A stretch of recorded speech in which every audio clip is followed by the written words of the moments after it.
First of all, introducing our challenger. Out of the blue corner. He's going to step in and he does. It's all over. Let's bring on the boom. This is Eternal MMA.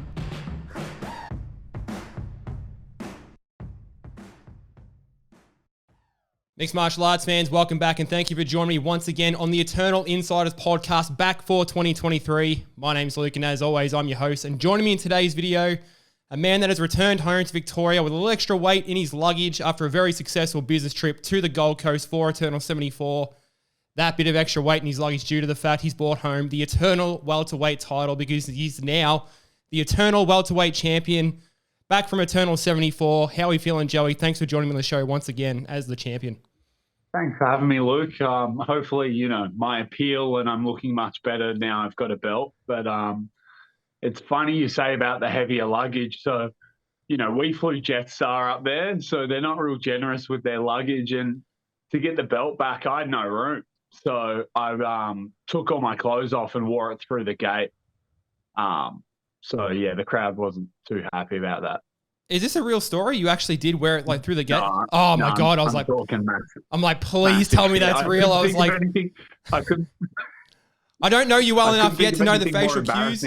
Oh man, it'd be so cool if you actually did that. Just like the champ is here, get the heroes welcome back to Victoria. I was like, man, this guy's serious. He's actually wearing the belt through the terminal. I was like, you mentioned Jetstar. I'm like, it's so like Jetstar. Like, come on. It was. I had to stash it in one of the boys' bags. So, but I didn't wear it through the gate. I'm a tosser, but I'm not that big of a wanker. So maybe next time, maybe we'll make another business trip to defend it. Maybe we'll wear it back through the terminal. We'll see what happens. Might have to. Might have to. Speaking of the boys, how is the buzz around the team, man? Obviously a big win for yourself, but bringing the belt back to Absolute MMA. What's it like for you guys having another champion on board? Look, we're pretty used to it at the gym at the moment. We've got a few in other organisations, and then obviously Jack defended and had the Eternal belt. Sam Hibbert had the Eternal belt. So we've just gone through the standard protocol.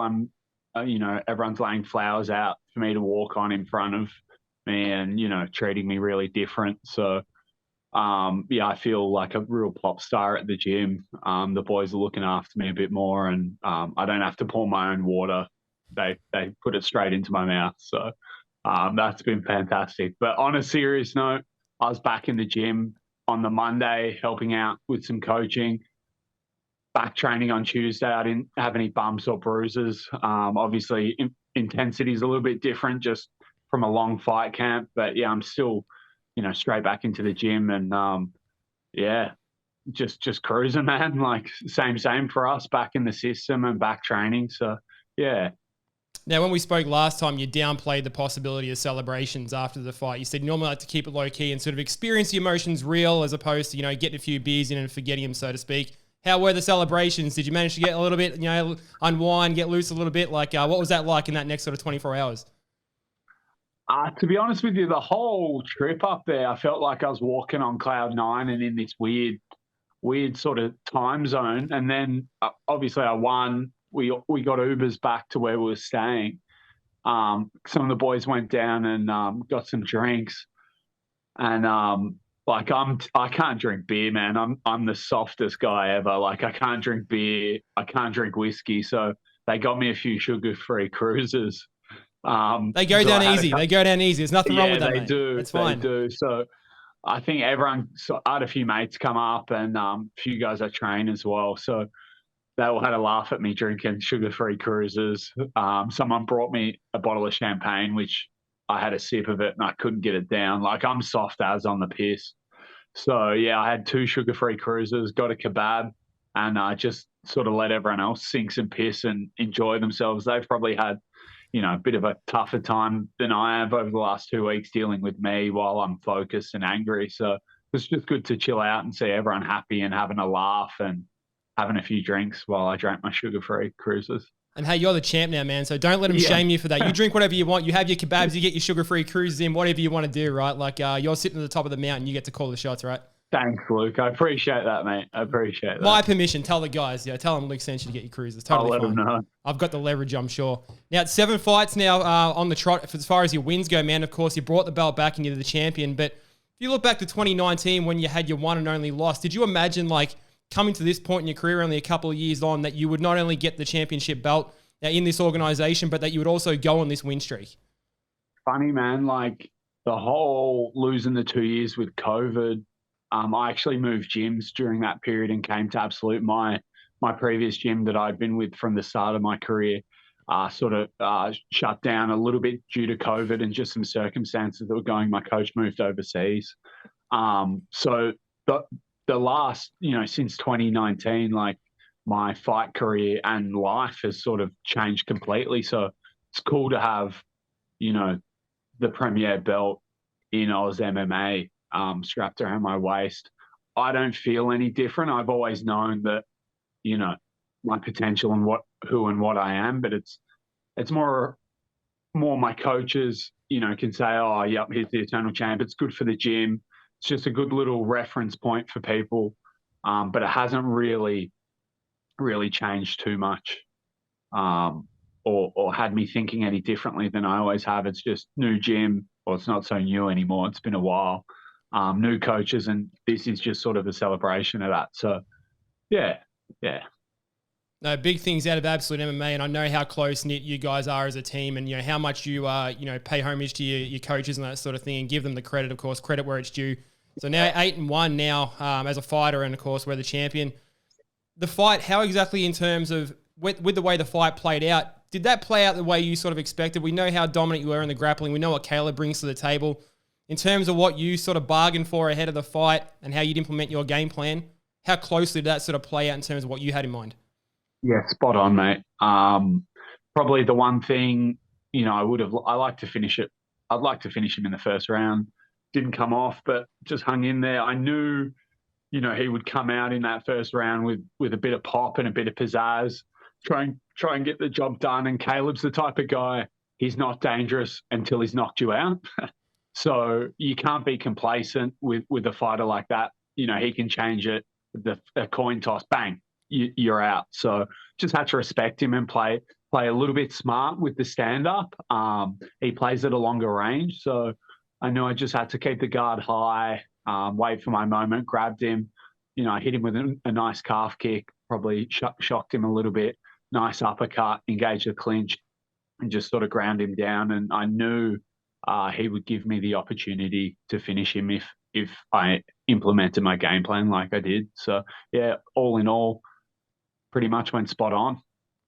Now, one of the big things with Kaleb fighting as a welterweight is that he doesn't cut weight. That's pretty well known now. He's not a believer in it. He likes to walk around in the weight he does and fight at the weight he does at 77 kilos.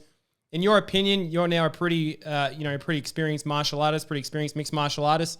Do you see that as an advantage at all to Kaleb not cutting that weight, or do you see it as a disadvantage because he's obviously giving up the size to guys like yourself? It's funny. I expected him to be a lot smaller. So he's the same height or a little bit taller than me, but he's not a small guy. So I don't know if he's not talking shit, but if that's a bit of a mind trick of his saying, yeah, I don't cut weight, and then guys get in there and are shocked by him.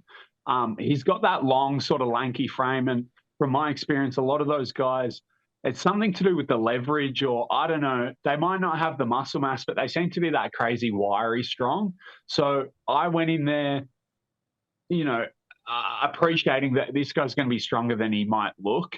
And he was pretty strong, man. So look, if he's not cutting weight, all for him. And that has some negatives and positives as well. Like, people are going, oh, you're big and strong. What I'm doing is not actually that strength-based. Like, I bet you if we jumped in the gym with half the guys that out bench press me and outlift me for sure, but I'm using leverage and using his leverage against him more than the strength thing. So I reckon on fight day, there might have been 2 to 3 kilos difference between us, to be honest with you. I came in pretty light for this one because I was expecting a 5-round banger. So, yeah. So what you're saying is it's more technique thing. It's not so much to do with the weight. I mean, we saw the way that Kaleb fought against a guy like Kevin Jose, who was a massive sort of welterweight, and he managed to deal with the strength. So maybe just a testament to your grappling acumen. Yeah, maybe. Like, Kaleb, his style isn't strength-based, whatever that means. His attributes are hitting people with great time shots, and he's a little bit unorthodox and goofy. So, look, maybe if he chucked on 5 kilos of muscle, might not work for him. So, good luck to him. And he obviously proved he is a top tier welterweight in the country, not cutting weight. So who are we to say, oh yeah, he should go to lightweight, or he might feel like shit at lightweight, not fight any good, or oh yeah, let's put some more muscle on him. I think what he's doing is working from a physical standpoint. It might just be tactically. Yeah. Speaking of tactics, obviously the grappling, as we just touched on, was working very well for you. And something that Kaleb said in the post-fight speeches that you had was that he'd hurt his ankle through one of those takedowns that you had at the end of the second round, I believe. Were you aware at that time that he had actually hurt his ankle? Wasn't something a lot of people picked up on. Yeah, I actually, when I Matt returned him, I heard him grunt a little bit. And I thought the angle that he landed, I thought he actually did his knee. I thought he had done his LCL, the way it twisted. And I was like, oh, okay, this guy's hurt his ankle. Maybe he won't be moving so well. And then after I finished him, he was hobbling around and he said, oh, I've fucked my ankle. I said, oh, shit, mate, that's no good. I thought it was your knee. And we both sort of had a little bit of a laugh about hearing him grunt when it happened. So, yeah, I was definitely aware of it for sure. But he hit it well until after the fight. Now, speaking of the finish, of course, the rear naked choke in the third round. And when you'd sunk that in, of course, looked very professional, looked very slick. Like, were you aware pretty much straight away as soon as you got those arms around his neck that was all over at that time? At the end, I think of the first or second round, I was in a very similar position, but I only had about 15 seconds to do it. And I thought I'll go for it. Didn't come off. And then I thought if I get another opportunity, hopefully with a bit more time left in the round, I'll be able to really give him a bit of a squeeze. He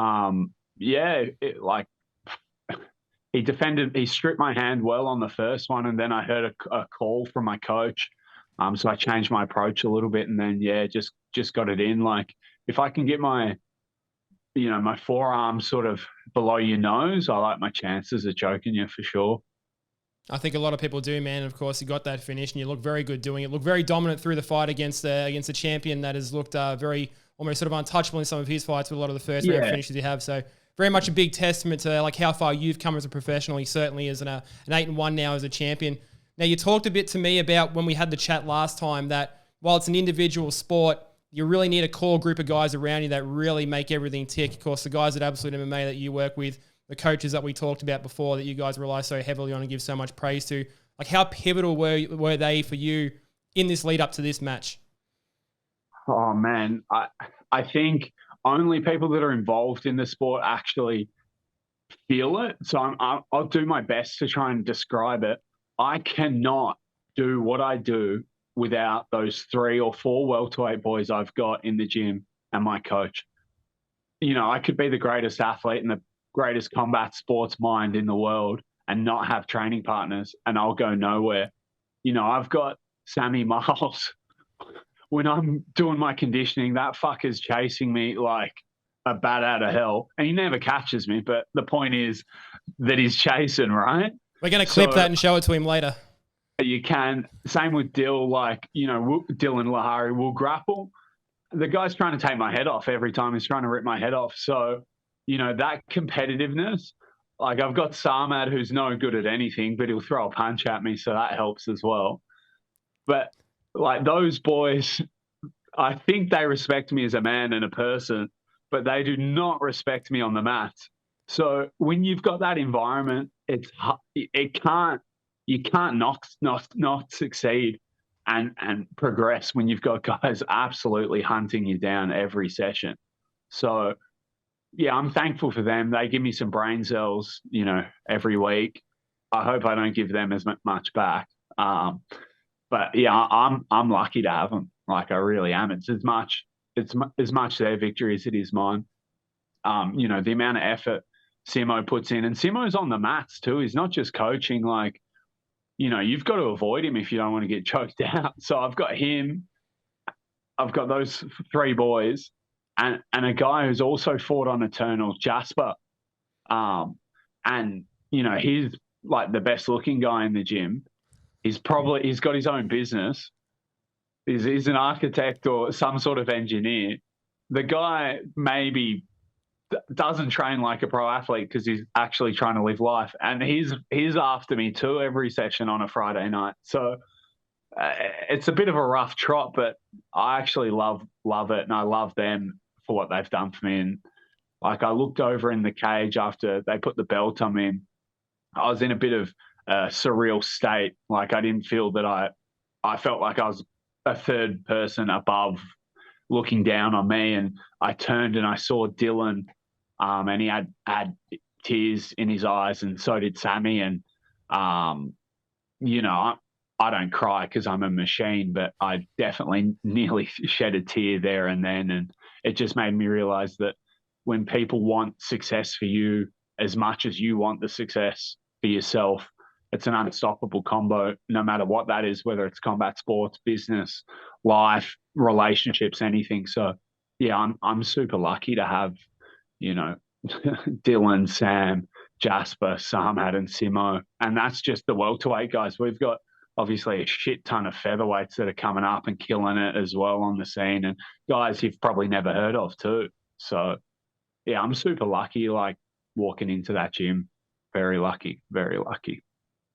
No, a lot of diversity coming out of the gym, and one of the shining lights for not only Victorian MMA, but Australian MMA. Of course, Absolute MMA with a lot of guys, as you just said, in a lot of different weight classes. Of course, you got Jack now fighting in the UFC, yourself leading the way with the Eternal strap. You know, a lot of the up-and-comers that we've got that are now coming and fighting in Eternal. It's very impressive to see. It's almost sort of shades of city kickboxing from New Zealand with the guys that got sort of the come-up. Big things ahead for you guys, absolutely, in the future, and we're very much looking forward to seeing that.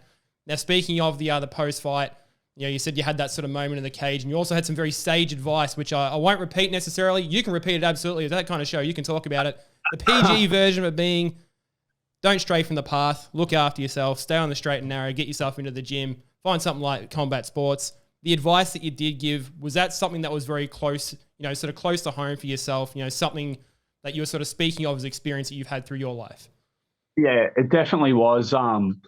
You know, I have always been a bit of a risk taker and done some silly things in my life. And I had some really good mentors. My first coach, Ed Bavlock, you know, the man doesn't drink alcohol. He's just straight up and down, and, you know, he'll tell it exactly like it is. So I suppose when I told everyone not to be a dumb cunt, that was a bit of me being authentic. And that's something he always said to me. You know, I'd disappeared from the gym in my early 20s for 3-4 months. He'd message me, I'd come in, spar, do really well with the boys that were still training, and he'd pull me off the mats and he'd say, Joey, he's American, he's from Boston. He'd go, Joey, stop being a dumb cunt.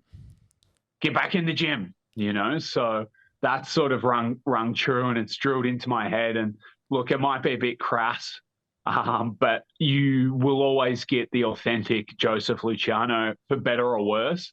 I can't be anything but myself. So, yeah, look, that was spoken from the heart, probably a little bit poorly with the language, but, you know, whatever, man. Fuck, there's TikTok and there's Instagram hotties everywhere. I think someone saying cunt, you know, is the least of the worries this world's got. The message in itself runs true. You know, a lot of the boys have some distractions in their life, and hopefully I can be the mentor that, you know, I had and I needed when in my mid and early 20s. Hopefully I can be that to some of the boys and keep them on the path and, you know, do better than I've done. You know, not that I'm anywhere near that I want to be, but I've had some success in this. So hopefully, you know, I can be a little bit of a positive role model. If I'm not, I can just be the guy that beats them up and they don't come back in the gym too. So we'll see what happens.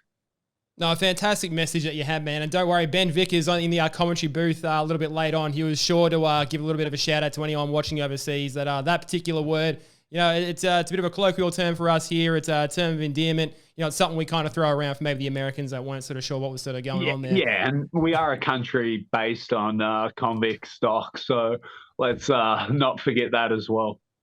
A message aside, I mean, I thought I saw floating around social media there that we got a little bit of a tagline coming on a shirt, maybe. I mean, that might have just been as a joke, but can we get it going? Let's go.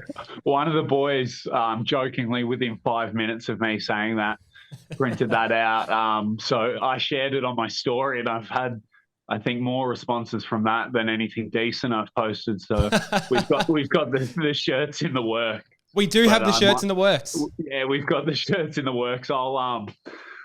I'll do a little star out of one of the CUNTs to make it a little more PG. But fuck, you got to ride with it, and it is a good message. We got to get it going. A little bit of shades of Jimmy Croup, not here to fuck spiders, became a bit of a tagline for the man himself. So we can get the don't be a dumb cunt for Joey Luciano. We want to see it on a shirt. We got to get it going. So breaking news there for anyone looking for a good shirt. They're in the works. It's in the works, man. Speaking of in the works, obviously this is just a start for you. You're the new Eternal welterweight champion. Of course, you've got a big future ahead. Where do you sort of see yourself going from here? I'm sure there's a lot of opportunities on the horizon.